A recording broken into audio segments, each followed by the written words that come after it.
Looking to boost your FPS in Modern Warfare 2? If you've been wondering what are the best Modern Warfare 2 PC graphics settings to maximize your FPS in multiplayer, you've come to the right place. The Modern Warfare 2 multiplayer is now live for PC gamers on Steam and Battle.net. And while many are already enjoying the experience, unfortunately, many others are suffering from various issues. If you have a low FPS count and your gameplay is plagued by performance issues, you might need to reconsider your graphics settings. Selecting the right settings for a competitive shooter can be crucial to your success, as slight tweaks to key settings, such as your aim assist option and field of view, can drastically improve your overall gameplay experience. This settings video for Call of Duty Modern Warfare 2 will help you select all of the best multiplayer settings that are often hidden within the menu system. But before that, I want to recommend the KeysFan website to you. KeysFan is an online store that sells Microsoft products and other computer software and gaming software. They know where each license comes from, so you can buy with confidence that every product is genuine and without the risk of piracy. The licenses you buy from KeysFan are not subject to subscription restrictions, so KeysFan licenses are lifetime and you have unlimited access. The operating system will be updated and supported during its lifetime. Go to the description of this video to purchase keys for Windows 10 and 11 at a discount. Using a special code that I wrote, you will receive a 50% discount. So don't miss this chance and buy the keys at the lowest price. Modern Warfare 2 best graphics settings. When the obvious just upgrade your components advice doesn't cut it, which is fairly reasonable, given the fact that GPU prices are still wild, you will need to work with what you got and try to get the best out of your current rig. Modern Warfare 2 multiplayer comes with a handful of options when it comes to PC graphics settings. You can tweak and fine-tune just about every aspect of your graphics. Thus, you will be able to find that sweet spot for optimum performance and max FPS while your game will still be looking relatively good. Now I will focus on each setting and tell you about it in detail so that you understand how to properly configure the graphics for your benefit. Display mode. Yes, I know that on full screen exclusive mode, the game starts acting up every time you Alt+Tab out. But the truth is, full screen exclusive gives the best performance. If you have a dual or a triple monitor setup, then a borderless option would definitely be more convenient. But it can never beat the smoothness that you get from exclusive full screen. On top of that, your ability to play with the in-game resolution goes away if you are on borderless. Also, for reason, when you are not playing games on full screen, Windows has this habit to detect it as a background application. Since Windows, by default, doesn't allocate a lot of resources to background apps, you might, at times, experience some choppiness. Dynamic resolution. If you don't know what this setting does, it dynamically changes your resolution to get the frame rate that you set as the target. Let me explain. Suppose you have turned on Doctor, and you have set 60 FPS as your target frame rate. Now, the game will do whatever it can to maintain that frame rate.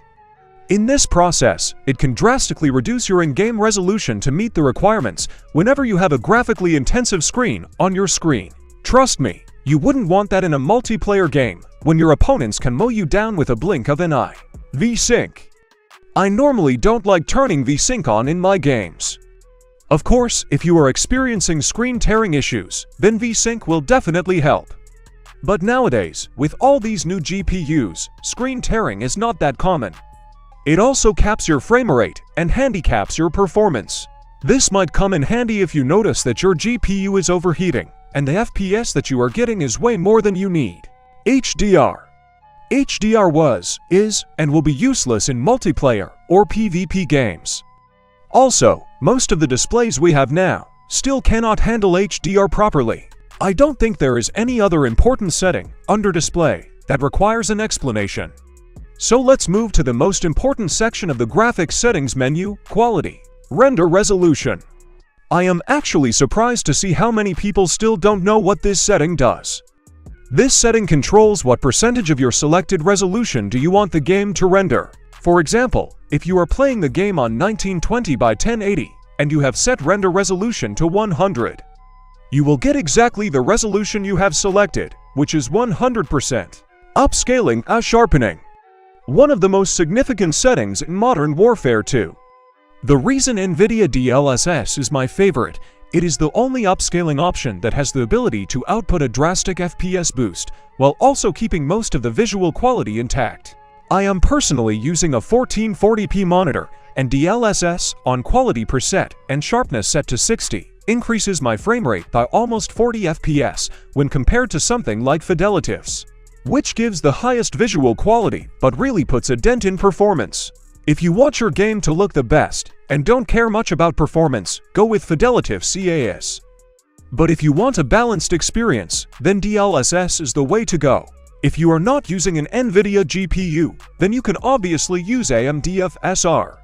But even on the ultra quality preset, FSR doesn't come close to DLSS.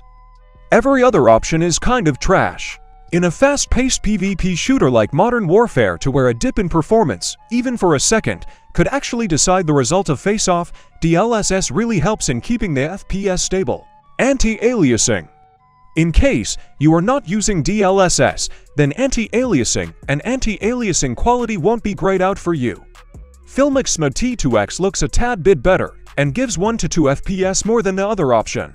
The reason I went with Ultra anti-aliasing quality is because I was getting actually FPS on Ultra when compared to high and medium. I cannot set it to low as the game will then start looking extremely jaggedy. Video memory scale. I left video memory scale to what it was from the very beginning, which is 85, because upon setting this to 90 just once, the game force closed, and I got greeted by a pleasant error message. Don't remember what it was, but the game then went on to redo the shaders optimization process once again.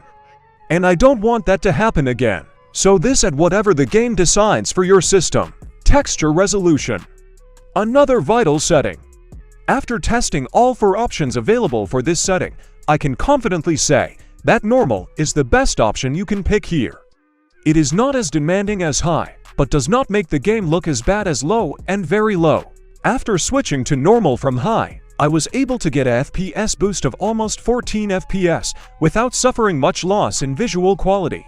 Texture filter Anisotropic. This setting controls the texture quality of surfaces, mainly the ground, when viewed from different angles. Now, answer me this. While playing PvP in Warfare, how many times do you actually pay attention to how the ground is looking from different angles? And this setting doesn't even affect the surfaces close to you. Only the ones at the distance. Anyway, I tested this setting on various maps and found no changes in performance. So high it is. Nearby and distant level of detail. I swear, I tested all 3 options available on these 2 settings individually and couldn't find any graphical changes in my nearby or distant objects. The only reason I set this both to low is because I was getting 3 to 4 FPS more. If anybody could explain what should I look to spot the difference in the comments section below, it would be of huge help. Clutter draw distance. I don't even pay attention to the rocks on the ground that are at close range, forget the distant ones. Anyway, I set this to short because I got a whopping 1 FPS boost compared to long. Particle quality. Trust me when I say this setting is actually one of the most demanding settings in the game. Apparently, the particle effects in Modern Warfare to have a touch of realism. Remember NVIDIA PhySex? Yes, the quality is quite close to that, which makes the particles in this game extremely demanding. After switching to low from high, I literally got a 22 FPS boost. Yes, the quality of the effects went down drastically. But I don't care about particles when I am trying to snipe a camper who has been sending me back to spawn constantly.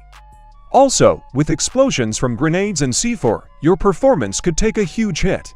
The particle quality level, on the other hand, completely becomes harmless once you switch to low particle quality.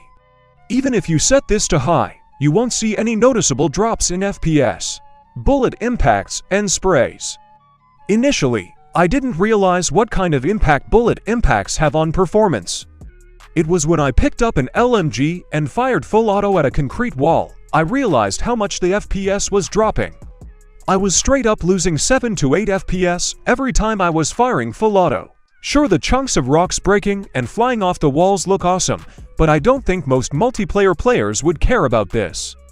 Disabling this is the right thing to do if you do not care about making dents on walls and ground that much.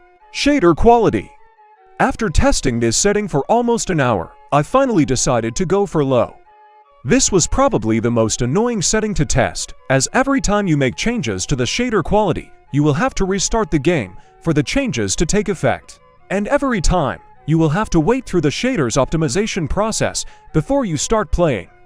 This setting primarily controls the quality of some lighting effects. I tried to spot the differences between low and high but wasn't able to spot any inside the multiplayer maps. The good thing about this is, without compromising the visual quality, I got an easy 10 FPS increase to the performance on my RTX 3060. Tessellation. Neither was I able to spot any visual difference between off, near, and all, nor did I see any change in performance when I switched between the three options. So, decided to keep it at max. Terrain memory. If you are playing on an open map, and there are mountains and plains in the distance, this setting controls the quality of those, and takes quite a hit at the performance in the process. I personally don't care about distant terrain textures, so decided to keep it at minimum. On-demand texture streaming. Pretty sure a lot of people find this setting the most confusing among the bunch. When enabled, what this setting does is, it downloads the HD textures while you are playing the game, instead of using the textures that are already present in your system. Though it doesn't affect performance in any way, if you do not have a fast and wired internet connection, then you might start experiencing washed-out graphics if the game fails to download the HD textures fast enough. I personally have this enabled, as I have a 300 megabytes per second wired connection, and I haven't experienced any issues yet. You can easily disable this if you want. Shadow map resolution. This setting controls the quality of your shadows, and shadows in Warfare games have always been demanding. There is no way I was going to use high, as I don't care how detailed my shadows look in PvP. Normal works fine. I use shadows in Warfare just to spot opponents before they show up, and medium is more than enough to do the job. Not to mention the 911 FPS boost that you get over high. Screen space shadows. I actually never liked screen space shadows in Warfare games, the reason being, it gives weapons these weird shadows around the scopes and barrels that act as a hindrance to the look of the weapon. It also makes weapon skins look bad, at times. Check out the difference and you will know what I am talking about. Spot shadow quality. This only controls the quality of spotlight shadows, which you might not even see much if you are playing during daylight in the game. This setting has no effect on performance. High or low, doesn't really matter. Cache spot shadows. Always keep this enabled. This setting will allow the game to cache the spot shadows and use them next time, instead of reloading all the spots shadows every time, and affecting performance in the process. Depth of field. I don't like depth in PvP games. Only shows the area that you are aiming at, and literally makes everything else look out of focus. Doesn't have any effect on performance. That is all I have on the graphics settings of Modern Warfare 2. I have not mentioned some settings, as I don't think they are significant enough. I have tried to share everything I know, and if you manage to watch this video in full and understand all this information in its entirety, you will never have problems understanding the graphical settings of Warfare in the future.